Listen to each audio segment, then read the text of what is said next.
নমস্কার বন্ধুরা, welcome to Mansi home diary. আমি আপনাদের জন্য আজ নিয়ে চলে এসেছি ইলিশ মাছের একটি রেসিপি। মাছটাকে আমি নুন আর হলুদ দিয়ে ভালো করে মাখিয়ে নেব। নুন দিয়ে দিলাম,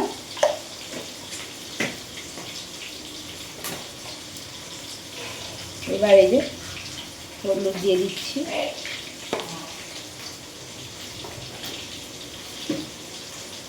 এবার সুন্দর করে 2 পিঠ মাখিয়ে নেব।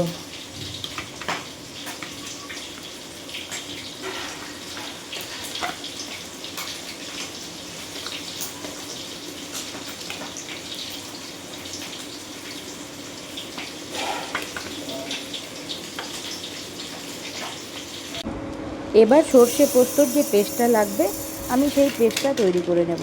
তার জন্য একটা মিক্সিং জারে আমি নিয়ে নিলাম সর্ষে, আর ছোট্ট একটা চামচের 4 চামচ, দেখুন চামচটা আমার ভীষণ ছোট, সেই 4 চামচ পোস্ত নিয়ে নিলাম, আর 5 থেকে 6টা কাঁচা লঙ্কা।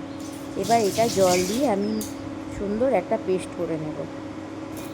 এবার এই পেস্টটাকে আমি একটা মোটা ছাকনা দিয়ে ছেঁকে খোসাগুলো ফেলে দেব।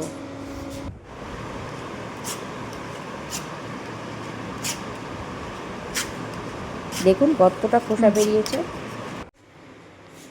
গ্যাসে একটা আমি কড়াই বসিয়ে দিয়েছি, এবার আমি গ্যাসটা ধরিয়ে নিলাম। এবার কড়াইয়ে আমি দিয়ে দিচ্ছি সর্ষের তেল,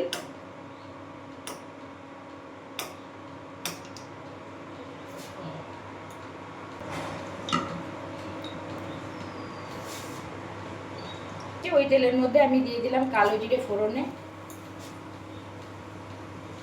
আর এই যে 2টো কাঁচা লঙ্কা। এবার ফোড়নটা ভালোভাবে একটু ভাজা হয়ে আসলে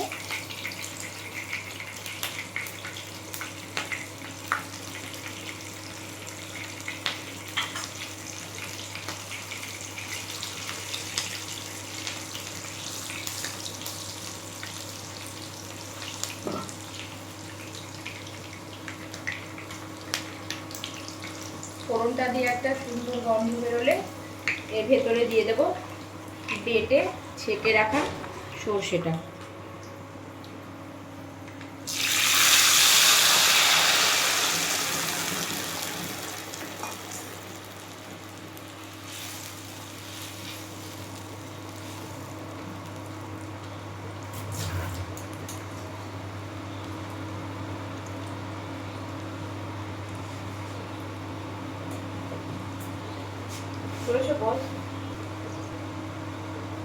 এবার এর ভেতরে দিয়ে দেব অল্প একটু হলুদ গুঁড়ো,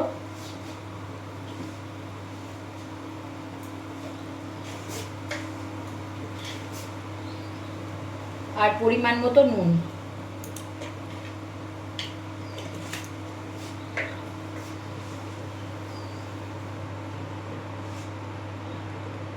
এবার ভালো করে মিশিয়ে নিয়ে আমি একটু ঢাকা দিয়ে দেব।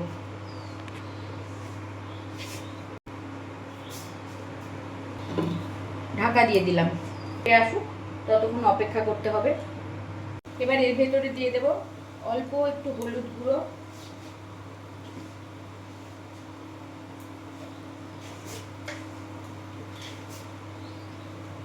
আর পরিমাণ মতো নুন।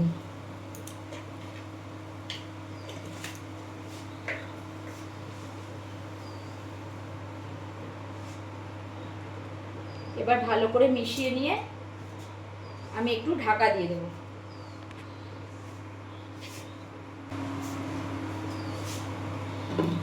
ঢাকা দিয়ে দিলাম, আসুক ততক্ষণ অপেক্ষা করতে হবে। 2 মিনিট পর আমি ঢাকাটা খুলে নিলাম, দেখুন ঝোলটা ফুটছে।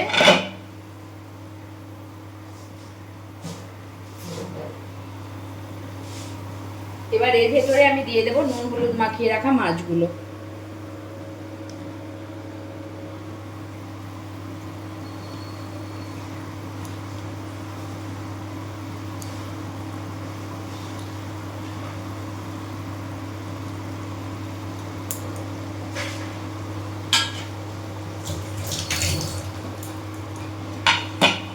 এবার আবার ঢাকা দিয়ে দেব।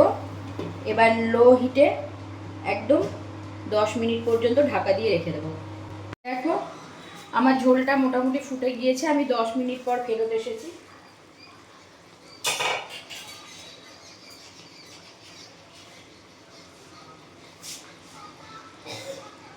আমার মাছটা রান্না হয়ে গিয়েছে, সুন্দর সেদ্ধ হয়ে গিয়েছে।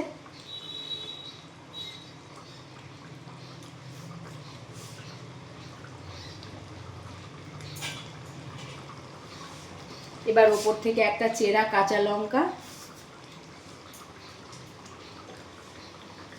আর সামান্য একটু সর্ষের তেল দিয়ে আবার ঢাকা দিয়ে রেখে দেবো 10 মিনিট। গ্যাস অফ করে দেব, ঢাকা দিয়ে দিলাম, 10 মিনিট এভাবেই রেখে দেব। গ্যাস অফ করে দিলাম, 10 মিনিট পর পরিবেশন করব।